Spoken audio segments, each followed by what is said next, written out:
The first time Sister Funke held a baby in her arms, it was at a naming ceremony in Ajegunle.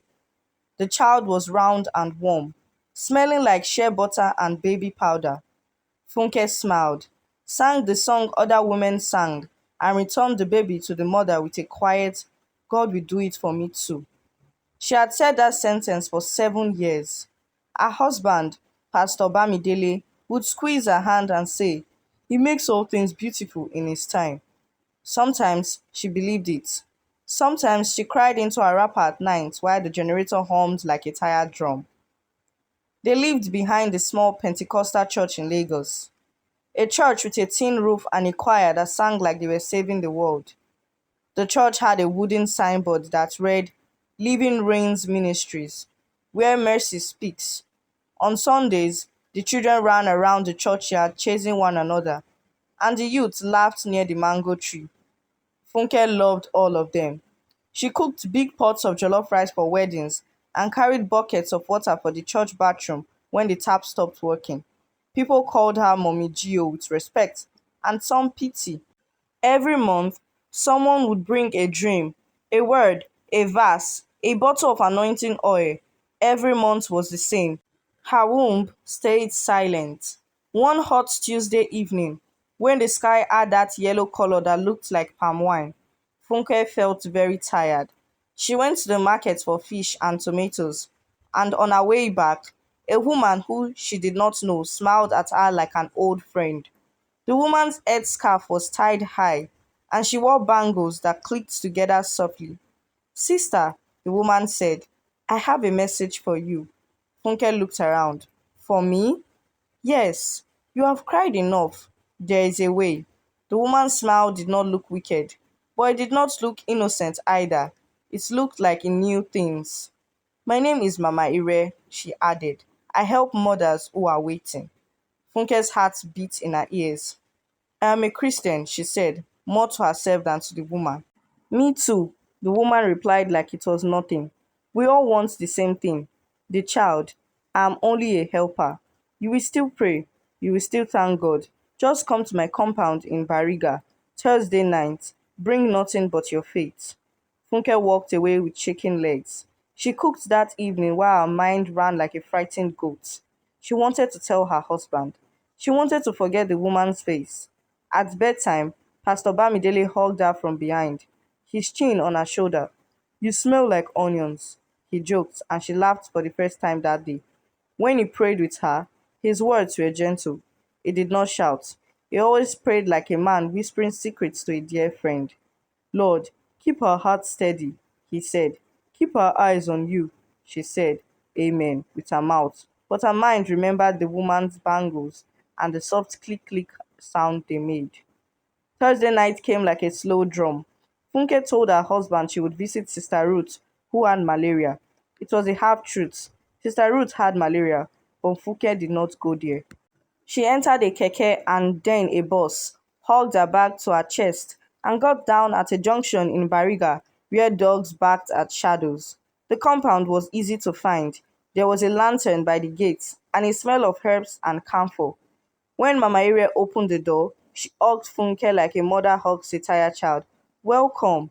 Inside the room, there were calabashes on a wooden shelf, cowries in a glass plate, and palm oil in a bottle with no label. A small radio was playing a hymn from a distant station. It felt like two words decided to hold hands. "I don't want trouble," Funke said, almost whispering. "I love God. I don't want to offend him."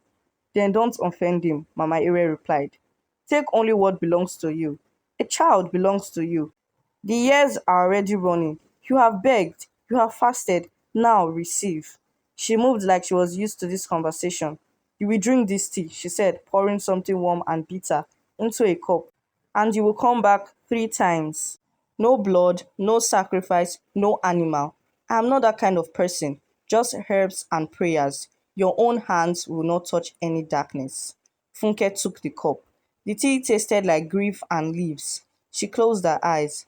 "God, if this is wrong, stop me," she said in her heart. No voice answered.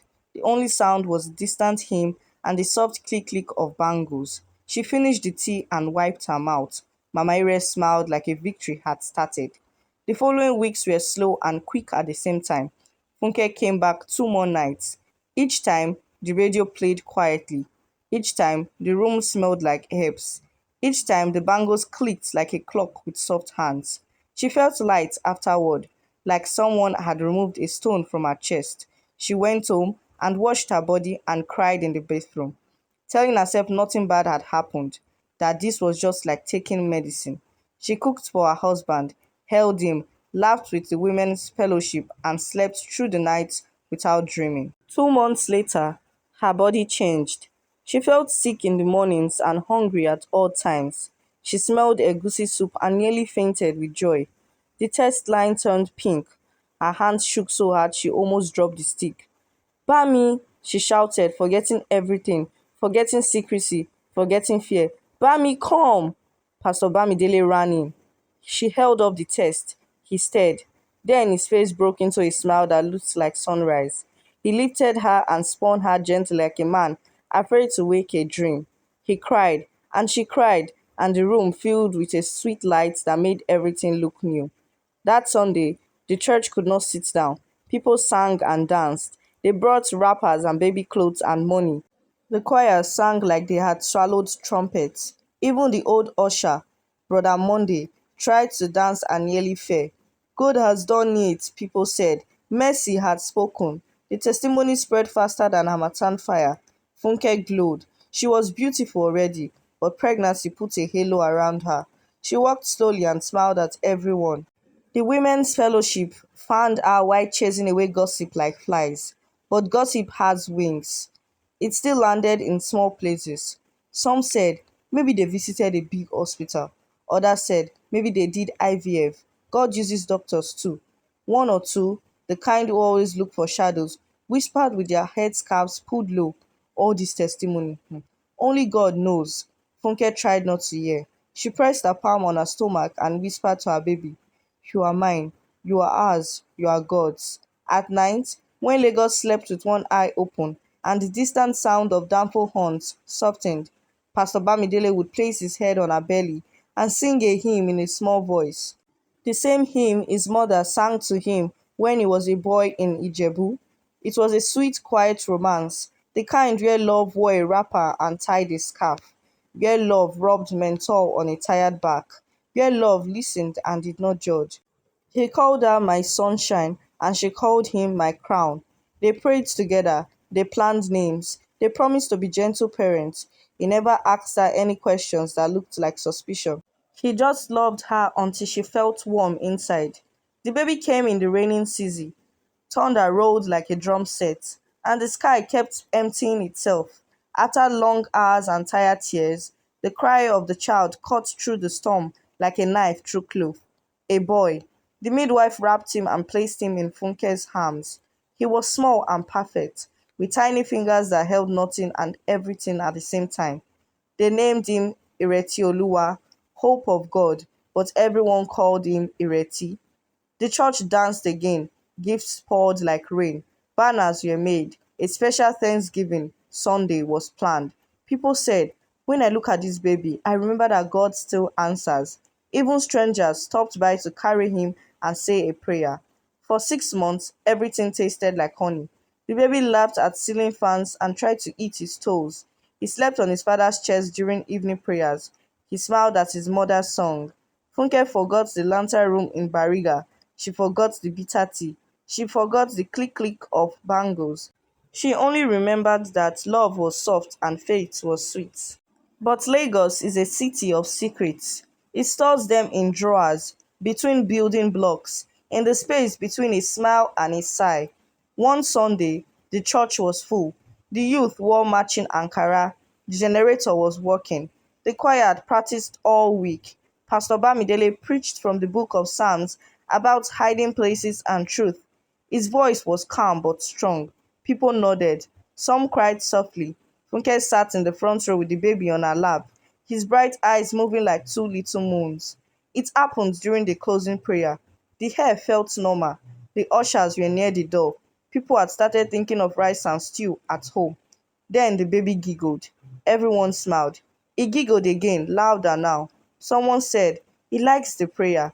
Baby clapped his little hands, and then, clearly like a radio tuning to a familiar station, a man's voice came out. It was old and smooth, and it did not belong to a 6 months old. "Stop pretending," the voice said. The microphone in the pastor's hand was off, but everyone heard it like it was inside their heads. The voice was thick, with that Bariga rhythm. "Stop pretending." The church froze. Funke's mouth opened but no sound came out. The baby's lips moved again. "Stop mixing light and darkness," the voice said. "Pastor, your prayer reached my window. You prayed for God to expose any darkness in your house. He has answered. Stop pretending." People started shouting. The choir members jumped back, hands on their heads. Some grabbed their Bibles like shields. One woman fainted and then woke up and fainted again. Brother Monday clapped his hands together loudly like he was chasing a chicken. "Blood of Jesus," he shouted, eyes wide. The baby was laughing between words, like the voice tickled him. Funke held him close, trembling so hard her wrapper loosened. She could not cry yet. The tears were still gathering somewhere in the back of her heart. Pastor Bamidele did not run. He did not panic like the others. He lifted his hands calmly as if touching something only he could see. "Peace," he said quietly. "Be still." His voice was steady like a river stone. The baby turned his head to look at the pastor, and for a second, the small face looked older than the room. "Man of God," the voice said, half mocking, half knowing. "So you knew?" "I knew to pray," the pastor replied. "I did not know the path my wife walked, but I knew to pray. And I prayed that anything that was not God should show itself. You have shown yourself. That is good. Now surrender." The voice laughed, that low Bariga laugh. "Surrender? Pastor, you cannot command what you fed." Funke felt like the floor was moving under her feet. The memory of the tea returned like smoke in her eyes. The bangles clicked in her mind. She wanted to scream, "I'm sorry," but the word was heavy. A girl from the youth church started singing a slow hymn on her knees, and soon the choir joined, half on key, half crying. It was the sound of people who did not know what to do, but chose to sing anyway. The baby raised his small hand, and the voice became sharper. "Stop pretending," it said to the old church. "You, elder with 3 phones, stop counting other people's sins and hiding your own. You, choir leader, stop smiling at your sister's husband. You, woman with a white scarf, stop selling lies in God's name. Stop pretending." As the voice spoke, people began to shake and look at the ground. Some started confessing in whispers. Others ran outside and stood in the rain like it could wash something away. Lagos rain is hearty. It fell hard and loud, beating the church roofs like drums. Funke felt her husband's hand on her shoulder. It was warm and steady. He looked into her eyes, and she saw no hatred there. She saw pain, yes, but also love. "My sunshine," he said softly so only she could hear. "This is not the end." "Bami," she whispered, her voice breaking. "I went to a woman in Bariga. I was tired. I wanted to give you a child. I thought it was harmless. I thought God would understand. I am sorry. I am so sorry." He nodded once, tears shining. "I know." "You know?" She swallowed hard. "How?" "I felt a night wind blow through the house one Thursday," he said, voice still gentle. "You smelled like strange leaves. You slept, but the wind did not. I started praying, not to accuse you, you, to protect us. I asked God to shine light on anything hidden. He answered. He always answers, even when it hurts." Funke's tears finally came, running hot and fast. The baby looked at her face and, for a small second, his eyes softened, like he knew he had arrived through a cracked door and was sorry for how he came.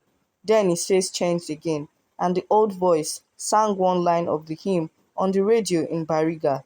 The sound skinned the room. People covered their ears. The pastor stepped towards the altar and placed the microphone gently on the pulpit. "If you know you have mixed things," he said into the stunned choir hair, "come forward. Do not be afraid. Today is mercy. Today is truth. Today is rain that washes." People came, some running, some crawling, Some shuffling like heavy bags were tied to their feet. Confessions fell like ripe fruits. Forgiveness started like a spark in dry grass. Then the twist came like thunder with no lightning. The baby twisted in Funke's arms, turned to the altar, and started laughing hard. He stretched his hands towards the communion table. In that instant, everyone felt a wind, soft at first, then strong, then sharp like tiny stones. The doors slammed shut. The lantern above the drum set flickered. The voice returned, louder than before. You asked for exposure, it said, now sounding like many voices braided together. Take take it all. The baby slipped from Funke's arms, not falling, but moving like the hair was a hand, carrying him towards the altar. People shouted and rushed forward, but it was too fast and too strange. The baby's small body stood on the altar rail, as if held by invisible strings. For a heartbeat, the baby's mouth opened wide, and an echo of the click click bangles filled the room, loud like iron. The lights went off. Darkness came with eyes. When the emergency generator kicked in, the baby was gone. Not hiding under the altar, not behind the pulpit. Gone. In his place on the white altar cloth was a small pile of ashes soaked in a ring of palm oil, with cowries pressed into the oil like eyes looking up. A smell of herbs filled the room, the same smell from the Bariga compound, joined with the smell of hot metal and fear. The church was a storm of wails. Funke fell to the floor, fingers stretching towards what remained, her voice a torn cloth. Ireti, my child, my child. The ashes did not move. The carries sat and watched. The pastor lifted his wife from the floor and held her. He did not speak big words. He held her like a soldier holding a wounded partner in a field of glass. The choir sobbed. The youth said, Jesus, Jesus, Jesus, like a drum beat. Outside, the rain paused, as if the sky itself leaned in to listen. Then, as if the night decided that one shock was not enough, something else cracked open. A tall man in the fifth row stood up slowly. It was a visitor no one noticed all service. He wore a neat native attire, clean sandals, and a cap that shadowed his face. His wrists were bare, no bangles. He walked to the front like a man walking into his own compound. He stopped at the ashes and looked at them like a teacher looks at a chalkboard. Then he lifted his head and met the pastor's eyes. His own eyes were gentle, not wild. His voice, when it came, was the same old smooth voice, but it was less mocking now. It was tired. It is finished, he said. Panic rose again. Some shouted, some tried to hold the man. The pastor raised a hand. Let him speak, he said. The man looked at Funke with something like sadness. I did not come to steal, he said. I came because you knocked. I opened, but I do not break the door. You opened it from inside. He touched his chest lightly. I am called many things. Native daughter, herbalist, seer. I am also a son of this land that forgot how to whisper to the leaves without bowing to the dark behind them. Many mothers have sat on that stool in my compound. They cried. I gave them tea.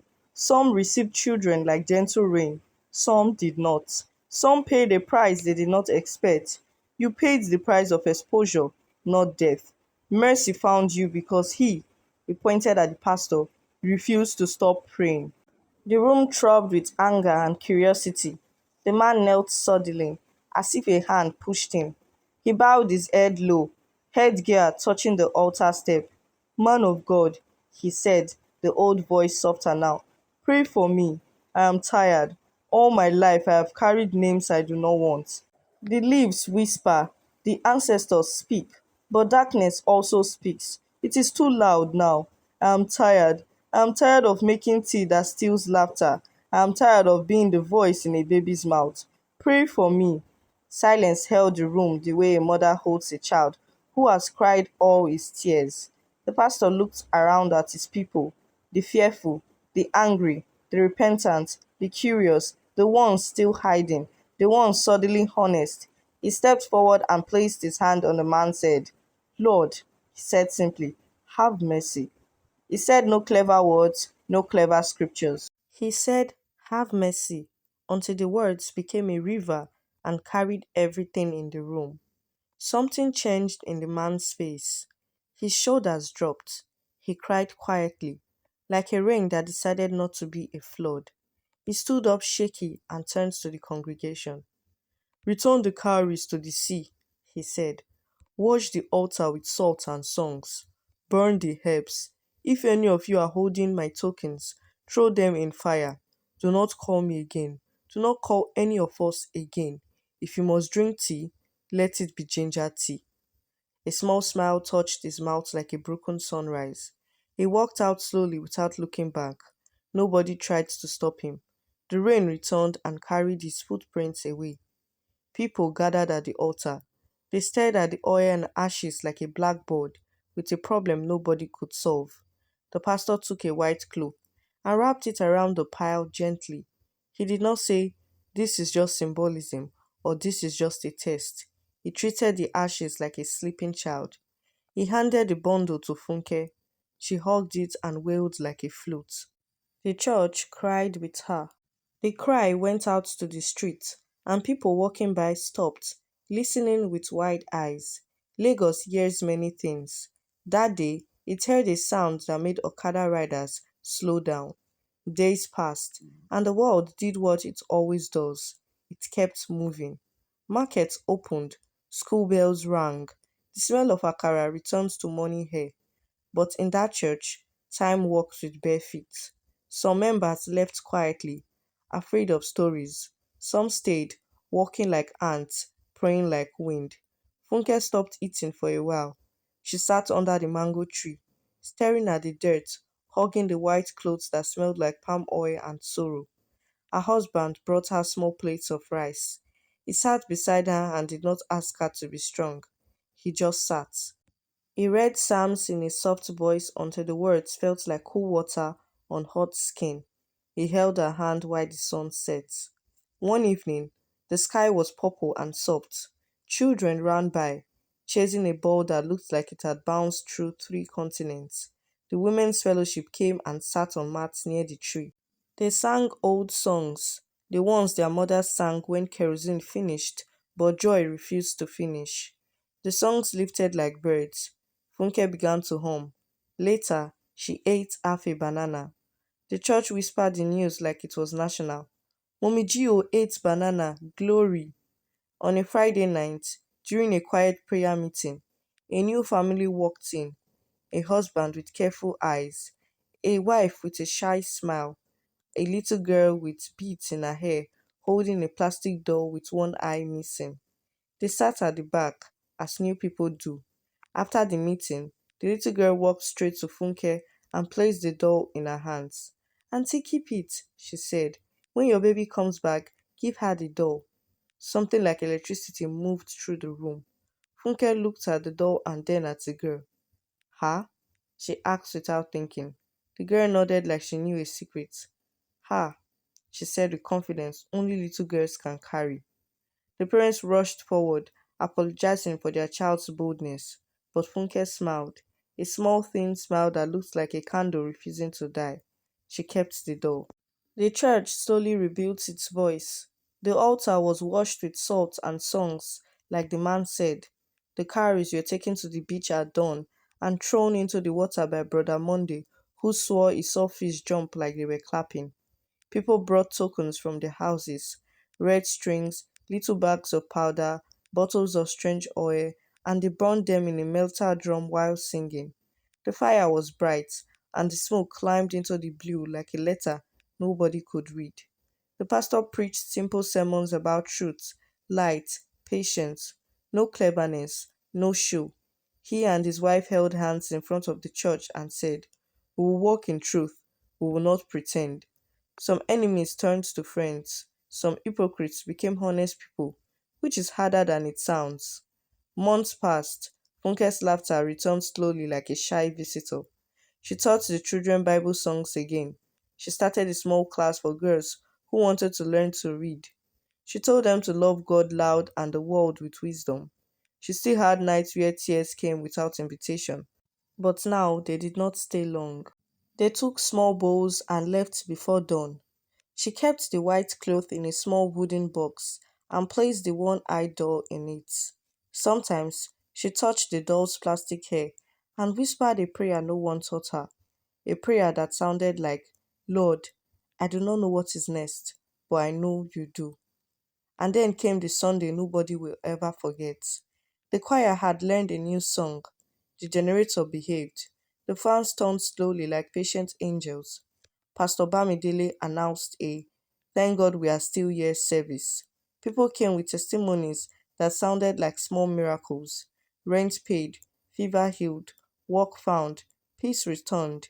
In the middle of worship, as the drum made that sweet talking sound, and the keyboard refused to rush, a wind passed through the front door. It smelled like rain and something old, but not the Bariga help smell. Something clean, like yam peeling and fresh wood. The church grew strangely quiet, as if someone pressed a pause button on the room. Funke's eye lifted to the door. Then, against the light, was a small silhouette. For a heartbeat, she could not breathe. The child stepped in, bare feet wet from outside. It was a little girl of about 2 years, with bright eyes and a smile like a morning bell. She held something in her hand. It was the one eyed doll. No one moved. Time held its breath. The girl walked straight to the front, like she had been there many times in her dreams. She reached Funke and raised the doll up. Mommy, she said in a small, clear voice that belonged to a child and only to a child. I am back. The room erupted. People screamed and laughed and fell on their knees. Some hid their faces. Some reached out as if to touch a rainbow. Brother Monday tried to run and ended up walking like a man on a tightrope of wonder. The pastor stood like a tree in wind, tears running freely down his face, mouth open, hands shaking but lifted. Funke collapsed to the floor, holding the little girl's feet, sobbing like she was learning to breathe again. The girl put her small hand on Funke's head in a strange, gentle way, and then pulled her up with surprising strength. No cry, she said. Sing. Funke gathered the child into her arms. The weight was real. The warmth was real. The heartbeat was real, fast like a sparrow's, but real. The one-eyed doll knocked against Funke's shoulder. She looked into the girl's face and saw something familiar, something she had seen in a blue coat months ago, something she had kissed. Ireti, she whispered, afraid to break the magic. The girl tilted her head, thinking, Ireti is hope, she said carefully. But now my name is Irawo, star. She pointed up. They changed it there. Where? The pastor asked softly, voice reverent, like he was speaking in a museum of wonders. The little girl smiled in a way that was not frightening, but small. Where songs don't need drums, she replied. Then she did a small thing that froze the room even more. She turned her head and looked at the altar, at the exact place where the ashes had been. She touched the clothes in Funke's box without moving towards it, the way a memory touches a heart. The clothes in the box warmed. The oil smell lifted and disappeared like smoke in clean hair. Star, the pastor repeated, tasting the word. He turned slowly towards the congregation, who were still a sea of shock and joy, and raised his hands. We will not explain this, he said. We will not turn it into a show. We will not sell it. We will not build a doctrine on it. We will only do two things. We will give thanks and we will walk in light. The church roared with worship that did not need instruments for a long space of minutes, that felt like forever and also like 1 second. The girl smiled and clapped offbeat. Funke held her, and between tears and laughter, began to sing an old lullaby, the one she had sung over an empty crib for years. It fits now. After service, as people tried to touch the miracle with their eyes and not their hands, a small elderly woman came in from the rain. Her wrapper was old but clean. Her eyes were bright. She stood quietly at the back until the crowd thinned. Then she walked forward, each step sure. She stopped in front of the pastor and bowed slightly. I came to return something, she said in a voice like dry leaves. She opened her palm. There, in her wrinkled hand, lay 3 cowries stuck together with a trace of red oil that did not stain her skin. They have been under my pillow since that Sunday, she said, voice shaking. I don't know how they got there. I have not slept. I have not eaten. I am tired of pretending. She looked at Funke like a daughter. Forgive me. I told you the way in the market. She smiled a sad smile. The bangles made too much noise. It was her, Mama Ire, without the bangles, without the smile that knew too much. She looked smaller, like a story at the end of its last sentence. The pastor looked at the cowries and then at the little girl in Funke's arms. The child looked back with those star eyes and then did something that scared and comforted everyone at once. She stretched her hand towards Mama Ire, and the three cowries flipped in the old woman's palm by themselves, turned grey, cracked, and became simple stones. Plain stones. The red hint of oil faded like a shy thief. The old woman started to cry, bending, shaking, not with drama but with release. The pastor stepped to her and held her steady. Mercy, he said again, like that was the only word he knew these days. Mercy. Lagos kept moving, as it always does, but the story refused to become small. People told it in danfos, in market stalls, at hair salons, at night under zinc roofs. They argued, they doubted, they believed, they laughed, they cried. Some tried to visit the church to see the star child, but the church did not put her on display. The pastor kept his word. They protected her childhood like a precious market bowl wrapped in clothes. She learned to run around the mango tree, to share biscuits, to sing off key, to hug people tightly and randomly. And yet, sometimes at dawn, if you stood very quietly in that church, you would hear a sound many did not expect. It was not a baby's old voice. It was not cowries clicking. It was a soft humming, the kind of hum a mother makes when she's washing plates and thinking pleasant thoughts. It came from nowhere and everywhere. It sounded like a promise keeping itself. The moral of the story grew in people's mouths like a proverb. Nothing hidden stays hidden forever. Mixing light and darkness brings destruction. People added one more line, quietly, carefully, like a secret prayer they did not want to forget. After the rain and the fire and the ashes, mercy can still write a new name. But the ending, the part that made Lagos talk for days, came months later, on a sunny afternoon, when the sky was so bright it looked like God had wiped it with a clean cloth. A sign painter came to repaint the old wooden signboard of the church. He climbed his small ladder, whistling. He sanded the wood and painted the letters in fresh white. Living Rains Ministries, where mercy speaks. He stepped down to admire his work and called the pastor to see. The pastor came with Funke and Little Star, holding both their hands, swinging like a happy clock. They all looked up. For a long second, the words on the board shimmered, like heat waving above tarred roads in August. The painter rubbed his eyes. The letters rearranged themselves slowly, clearly, in front of everyone. The white paint did not drip or smudge. It moved like it had its own mind. The sentence became, Where mercy speaks, secrets answer. Nobody breathed. A bird flew across the sky and changed nothing. The painter dropped his brush. The pastor took one careful step back.